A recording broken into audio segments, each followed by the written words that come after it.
গেল ৫০ বছরের ইতিহাসে নজিরবিহীন ঘটনা ঘটিয়েছে ইসরায়েল। ঢুকে পড়েছে সিরিয়া সীমান্তে। শুধু সীমানা কিংবা ভূমি দখল করেই ক্ষান্ত হতে পারছে না ইসরায়েলের প্রধানমন্ত্রী বেনিয়ামিন নেতানিয়াহু। চালিয়ে যাচ্ছেন একের পর এক বিমান হামলা।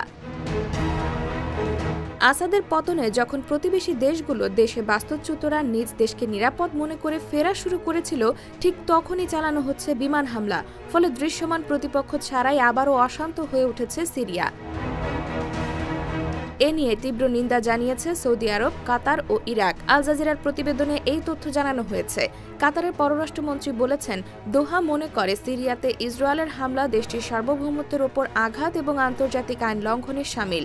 ইসরায়েলের এ ধরনের কর্মকাণ্ড এ অঞ্চলকে আরও সহিংসতার দিকে নিয়ে যাবে বলেও শঙ্কা করা হয়।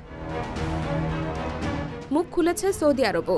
ইসরায়েলের আগ্রাসনের প্রতিবাদ জানিয়ে সৌদি বলছে, তেল আবিব ক্রমাগত আন্তর্জাতিক আইন লঙ্ঘন করে যাচ্ছে। এর ফলে সিরিয়ার নিরাপত্তা, স্থিতিশীলতা ও আঞ্চলিক অখণ্ডতা পুনরুদ্ধারের সুযোগকে দূরে ঠেলে দেওয়া হচ্ছে।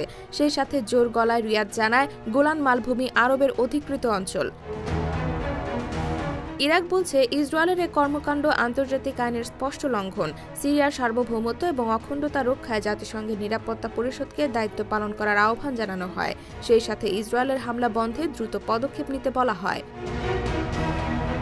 রোববার ইসরায়েলের বাহিনী সিরিয়ার দখলে থাকা গোলান মালভূমিতে প্রবেশ করে, এমনকি বাফার জোন দখল করে নেয়। সেই সাথে বিভিন্ন স্থাপনা লক্ষ্য করে চালানো হচ্ছে বিমান হামলা। ১৯৬৭ সালে গোলান মালভূমির অধিকাংশ ইসরায়েল দখল করে নেয় এবং ১৯৮১ সালে অবৈধভাবে ওই অঞ্চলটি তাদের ভূখণ্ডের সঙ্গে একত্রিত করে। বাশার আল আসাদ সরকারের পতনের পরই ইসরায়েলের সেনাবাহিনী ওই অঞ্চলে প্রবেশ করে। যদিও গোলান মালভূমি নিয়ে সিরিয়ার সঙ্গে ১৯৭৪ সালে ইসরায়েলের যুদ্ধবিরতি হয়। IBTV USA, new York.